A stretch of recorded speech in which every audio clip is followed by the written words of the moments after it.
10वी आणि 12वी बोर्डाच्या परीक्षा तोंडावर आहेत. दरम्यान परीक्षा देणाऱ्या विद्यार्थ्यांचे हॉल तिकीट नुकतेच प्रसिद्ध करण्यात आले होते. या हॉल तिकीटवर विद्यार्थ्यांच्या प्रवर्गाचा उल्लेख होता. यामुळे वेगळ्या चर्चांना उधाण आलं होतं. त्यावर आता राज्य माध्यमिक व उच्च माध्यमिक शिक्षण मंडळाचे अध्यक्ष शरद गोसावी यांनी स्पष्टीकरण दिलं आहे. नमस्कार, मी शरद गोसावी, अध्यक्ष, महाराष्ट्र राज्य माध्यमिक आणि उच्च माध्यमिक शिक्षण मंडळ.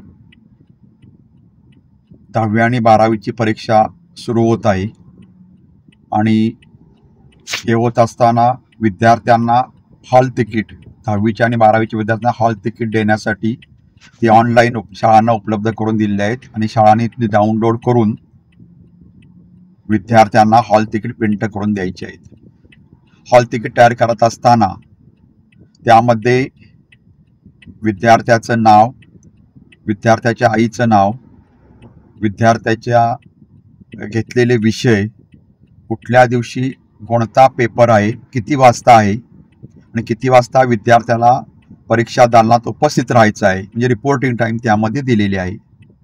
त्याचबरोबर जातीचा प्रवर्ग त्यामध्ये दिलेला आहे. विद्यार्थ्यांना 10वी नंतर किंवा 12वी नंतर शिष्यवृत्तीसाठी समाज कल्याण विभाग असेल, आदिवासी विभाग असेल, या विभागांना आपल्याला विद्यार्थ्यांची माहिती द्यावी लागते. त्यानुसार त्यांना शिष्यवृत्ती मिळत असते. त्यामध्ये विद्यार्थ्यांच्या शाळेच्या जनरल रजिस्टरवर किंवा ज्युनियर कॉलेजच्या जनरल रजिस्टरवर जर प्रवर्ग व्यवस्थित असेल तर ती शिष्यवृत्ती विद्यार्थ्याला मिळण्यास सहज शक्य होतं. तसेच विद्यार्थी किंवा पालकांना आपला शाळेच्या जनरल रजिस्टरमध्ये किंवा ज्युनियर कॉलेज जनरल रजिस्टरमध्ये जातीचा प्रवर्ग कोणता आहे हे कळू शकते.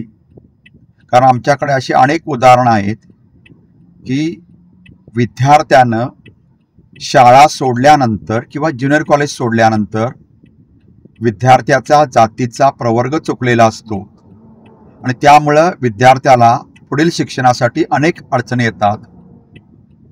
आणि नियमानुसार विद्यार्थ्यानं एकदा 10वी किंवा 12वी सोडली तर विद्यार्थ्याच्या नावामध्ये, विद्यार्थ्याच्या आडनावामध्ये, विद्यार्थ्याच्या आईवडिलांच्या नावामध्ये, विद्यार्थ्याच्या जन्मतारखेमध्ये, विद्यार्थ्याच्या जातीमध्ये कोणताही बदल नियमानुसार करता येत नाही शाळेच्या जनरल रजिस्टरमध्ये.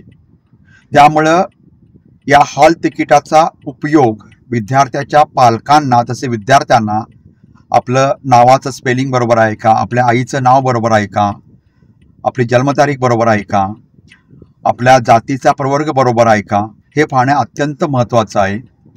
आणि या उदात्त हेतूने राज्य मंडळाने कॅटेगरीची नोंद, म्हणजे प्रवर्गाची नोंद केलेली आहे. त्यामुळं हे विद्यार्थ्याच्या चांगल्या कारणासाठी केलेलं आहे. जर काही त्यामध्ये चूक असेल तर, विद्यार्थ्याच्या जातीच्या प्रवर्गामध्ये चूक असेल, विद्यार्थ्याच्या नावामध्ये चूक असेल तर ती बदल करून देण्यास सुद्धा संधी देतो. आणि जर विद्यार्थ्याच्या जातीमध्ये, प्रवर्गामध्ये बदल असेल तर असा बदल करण्यासाठी विद्यार्थी शाळेत असताना किंवा ज्युनियर कॉलेजमध्ये असतानाच विद्यार्थ्याला ती करता येतं. यासाठी संबंधित जिल्हा शिक्षणाधिकारी किंवा शिक्षण उपसंचालक यांच्या परवानगीने तो बदल मुख्याध्यापकांना करता येतो. आणि त्यामुळं विद्यार्थ्यांना जर ते कळलं की आपल्या शाळेच्या जनरल रजिस्टरमध्ये किंवा ज्युनियर कॉलेज जनरल रजिस्टरमध्ये आपल्या प्रवर्गाची नोंद चुकलेली आहे तर तो निश्चितपणे बदल होऊ शकतो. आणि विद्यार्थ्याच्या फायद्यासाठी, पालकाच्या फायद्यासाठी किंवा विद्यार्थ्याच्या पुढील करिअरसाठी हे महत्त्वाच्या हेतूने आम्ही केलेलं आहे. त्यामुळे कृपया पालक, विद्यार्थी, शिक्षक यांनी याची कृपया नोंद घ्यावी आणि कोणताही गैरसमज पसरू नये, ही माझी विनंती आहे.